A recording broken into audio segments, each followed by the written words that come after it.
Dark circles under the eyes are a common problem that can be caused by a variety of factors, including lack of sleep, genetics, allergies, dehydration, and aging. Here are some ways to get rid of dark circles.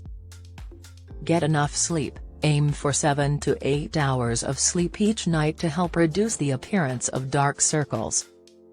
Stay hydrated. Drink plenty of water to help flush out toxins and reduce puffiness around the eyes.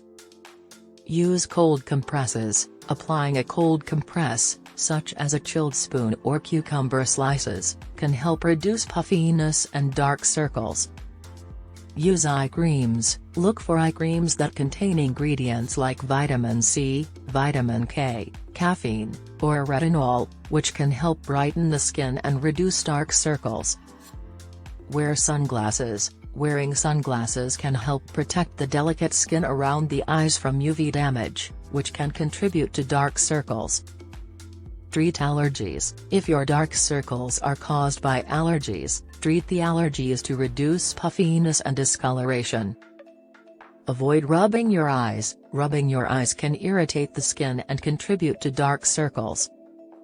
If you have persistent dark circles that don't improve with these remedies, you may want to consult a dermatologist or healthcare provider for additional treatment options.